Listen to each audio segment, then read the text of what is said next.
राधे राधे। कैसे हैं आप सब? हर स्त्री का उत्तम धन उसकी उत्तम संतान होती है। भारतवर्ष में जितनी भी महिलाएं हैं वह अपनी संतान की उन्नति व प्रसन्नता हेतु बहुत से उत्तम उत्तम व्रत धारण करती हैं। जैसे होली माता का व्रत हो गया, सकट चौथ का व्रत हो गया।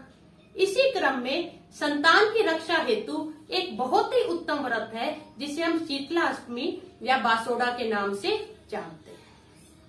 जो शीतला माता है उनकी कई कथाएं प्रचलित है। सबसे पहले जो गुरुग्राम में शीतला माता जी हैं, हम उनका इतिहास जानते हैं। गुरुग्राम में जो शीतला माता का मंदिर है वह महाभारत जो काव्य है उनके कौरव और पांडवों के जो गुरु जी थे द्रोणाचार्य, उनकी पत्नी को समर्पित है। गुरु द्रोणाचार्य की पत्नी का नाम किप्पा देवी था। नमस्कार, मैं हूं आकांक्षा और आप सबका बहुत बहुत स्वागत करती हूं आपके अपने YouTube channel Krishna magical world में। आज की वीडियो में हम शीतला माता का पूजन किस किस पदार्थों से किया जाता है और उनसे प्रचलित कौन कौन सी कथाएं हैं, यह सब जानेंगे। महाभारत काव्य के जो पांडव और कौरव थे उनके गुरु द्रोणाचार्य की पत्नी का नाम कृपी देवी था। उनका दूसरा नाम ललिता देवी भी है। यह द्रोणाचार्य जी की पत्नी ललिता देवी केशवपुर गांव में दिल्ली के पास जो स्थित है वहां पे निवास करती थी।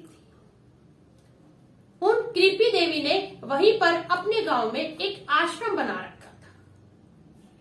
गुरु द्रोणाचार्य जी हर दिन और हर माह उनके आश्रम में उन सबसे मिलने जाते थे। कृपी देवी का जो आश्रम था वह उस आश्रम में चेचक से जो पीड़ित बच्चे थे उनकी मां के समान देखभाल करती थी। इसलिए जितने भी गांव के लोग थे उन्हें बहुत ही सम्मान देते थे और उन्हें माता या मां कह के संबोधित करते थे। गुरु द्रोणाचार्य जी की जो पत्नी है उन्हीं के नाम से यह जो गुरुग्राम है, यह गुड़गांव जो पहले था उसे गुरुग्राम कर दिया गया है, क्योंकि गुरुग्राम का अर्थ है गुरु जी का ग्राम। जब ललिता देवी की मृत्यु हुई तो गांव वाले बहुत ही दुखी हुए और उन्होंने उनकी याद में एक सुंदर सा मंदिर बनवाया जिसे वह माता मसानी मंदिर या माता चेचक की देवी का मंदिर बोलते हैं। यह तो होगी जो गुरु माता शीतला है गुड़गांव वाली, उनकी कथा। एक दूसरी कथा और सुनते हैं। यह जो शीतला माता का मंदिर है यह राजस्थान के डोंगरी जो गांव है वहां पे स्थित है।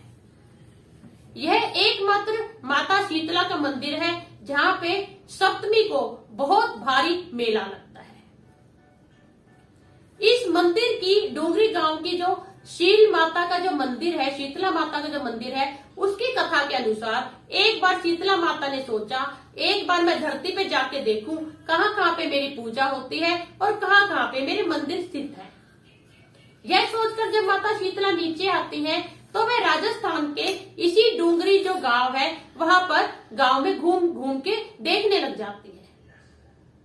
जब शीतला माता गांव में भ्रमण कर रही थी इतने में ही पहली मंजिल से किसी ने जो चावल का जो पानी होता है, जो मांड जिसे बोलते हैं, वह ऊपर से गिरा दिया।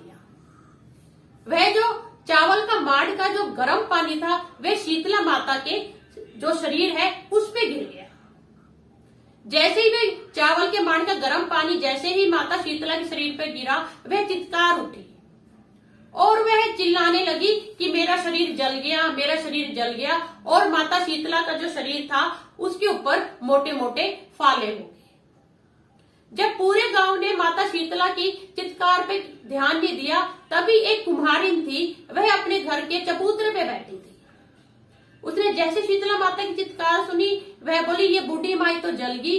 तो वह भागी भागी बाहर आई और वह बोली बूढ़ी माई आप मेरे घर के आंगन में बैठो, मैं आपके जो जलता हुआ शरीर है इसके ऊपर ठंडा जल अर्पित करती हूँ।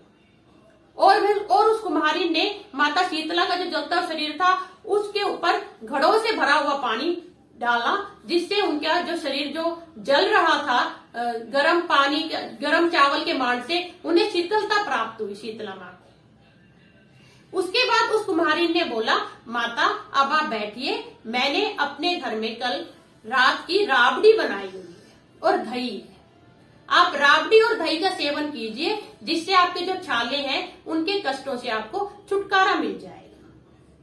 उसके बाद उस कुम्हारिन ने माता शीतला को राबड़ी और दही माता को भोग लगाया, जो माता उनकी आंगन में बैठी हुई थी।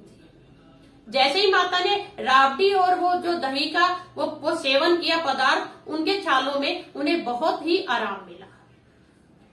उसके बाद वह कुम्हारिन बोली, माता भागते और चित्कार करते हुए आपके केस जो है उलझ गए हैं, लाओ मैं आपकी चोटी भी गूंथ देती हूँ।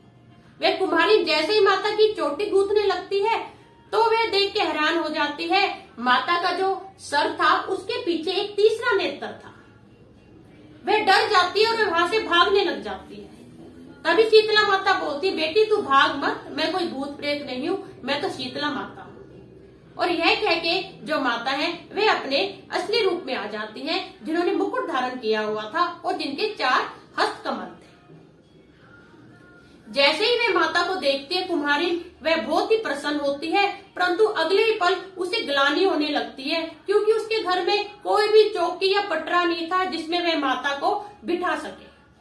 तो वह हाथ जोड़ के माता के सामने अश्रु बहाती हुई बोलती है, माता रानी आप मेरे घर आई हैं, परंतु मैं आपको कहाँ पे बिठाऊं, मैं यह सोच के व्यथित हूँ।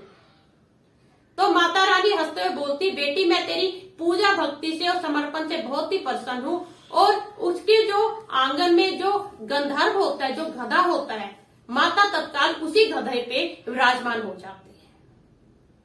और शीतला माता उस गधे पे विराजमान होके अपने उनके जो हाथ में झाड़ू था, वह उसके घर की जितनी भी दरिद्रता होती है वह झाड़ू से साफ करके और सूप में माता डाल के घर के बाहर फेंक देती है, और उसका घर बहुत ही सुंदर हीरे मोतियों से जगमगाने लगता है।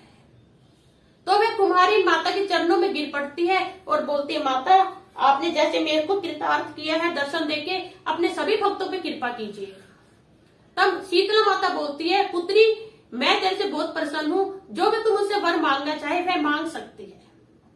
तब वह कुम्हारिन हाथ जोड़ के बोलती है, हे माता शीतला, जो भी स्त्री या पुरुष सप्तमी को आपका पूजन करे और अष्टमी को आपको ठंडी पदार्थों का भोग लगाए, जो राबड़ी और भात और दही जो आपने मेरे घर खाया है उस पे आप अति प्रसन्न हो। उस स्त्री का सुहाग अखंड रखना और उसकी स्त्री की जो गोद है वह हमेशा भर के रखना।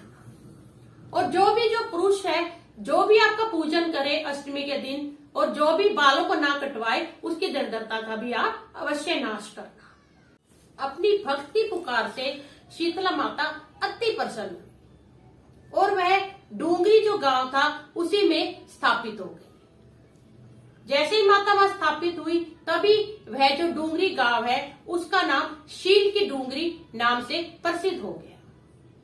आज भी सप्तमी को तिथि को माता शीतला का भव्य मेला डूंगरी गांव में लगाया जाता है।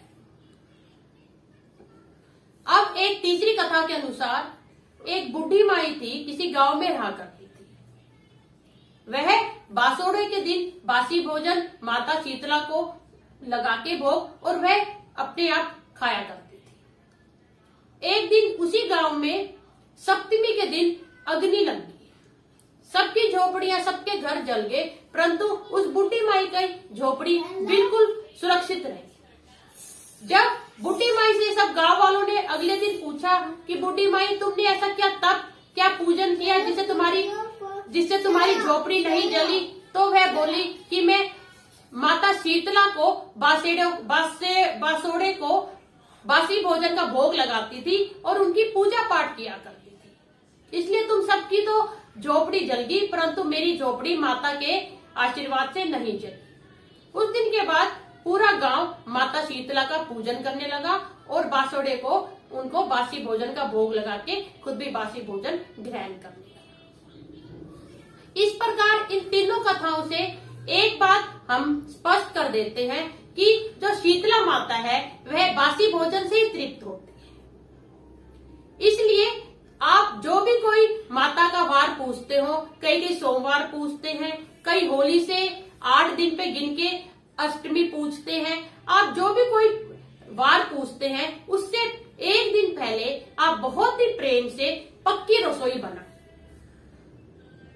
आप भात बना सकती हैं, मीठे चावल बना सकती हैं, दही जमाइए घर में, आप पूड़ी बनाइए, हलवा बनाइए, मीठे पूड़े बनाइए, गुलगुले बनाइए, आप बाजरे की खिचड़ी बनाइए। जो भी आपके प्रांत में जो भी आपके रिवाज है आप उसी के अनुसार पक्की रसोई अवश्य बनाइए और अगले दिन बड़े ही प्रेम से शीतला माता को भोग लगाइए और बासी भोजन है उसे ही ग्रहण कीजिए और अपने पुत्र और पुत्री जो भी आपकी संतान है उन्हें भी वह जो भोग है अवश्य दीजिए। यह तो हो गया माता रानी के जो भोजन है वह उसका विधान। जब भी आप शीतला माता का पूजन करें तो जो स्त्री है वे पीलिया जो होता है उनका वह अवश्य ओढ़े, क्योंकि शीतला माता एक तरह से संतान की रक्षक है और वह बीमारियों को दूर करती है। इसलिए आप अपने पीलिया को ओढ़कर ही माता का पूजन करें। अब हम शीतला माता के स्वरूप को जान लेते हैं। जो शीतला माता का स्वरूप है वह गधर्व जो गधा होता है उस पे सवारी करता है। उनके एक हाथ में सूप, दूसरी में झाड़ू, एक में ठंडे पानी का कलश और एक हाथ में नीम के पत्ते दिखाई देते हैं। जो चेचक का रोगी है वह व्याघ्रता के कारण अपने कपड़े उतार जो चेचक का रोगी है वह व्याघ्रता के कारण अपने कपड़े उतार देता है और झाड़ू से उसके जो फाले हैं वह फोड़ दिए जाते हैं। जब उसके छाले फोड़ दिए जाते हैं तो नीम की पत्तों के रस से उसके छालों पे लेप किया जाता है जिससे उसे कष्ट नहीं होता। उसके बाद ठंडे पानी से उसके छालों को धोया जाता है और जो गधर्व का जो लीद होता है, गधे का जो लीद होता है उसके लेपन से जो चेचक के जो दाग है वह मिट जाते हैं। इस प्रकार यह हम देख रहे हैं कि जो ये माता है यह चेचक और जो खसरा होता है इस बीमारी को जड़ से दूर कर देती है। इस माता का दूसरा नाम निरोगी देवी माता भी है, क्योंकि जो भी माता का पूजन करते हैं वह भक्त निरोग रहते हैं। आशा करती हूँ यह सुंदर सी कथा आपको अनुपम लगी होगी। अगर आपको चैनल अच्छा लगा हो, कथा अच्छी लगी हो तो इसको सब्सक्राइब अवश्य कीजिए। माता रानी की महिमा को ज्यादा से ज्यादा शेयर कीजिए ताकि अपनी भारतीय परंपराएं हर किसी के जो युवा पीढ़ी है वहां तक पहुंच सके। अब मैं जाने की आज्ञा चाहती हूँ। अब आपको जो मेरी अगली वीडियो है उसमें शीतला माता के सारे भोग पदार्थ मैं आपको दिखाने का पूरा प्रयत्न करूंगी। अब मैं जाने की आज्ञा चाहती हूँ। धन्यवाद। राधे राधे। जय माता शीतला।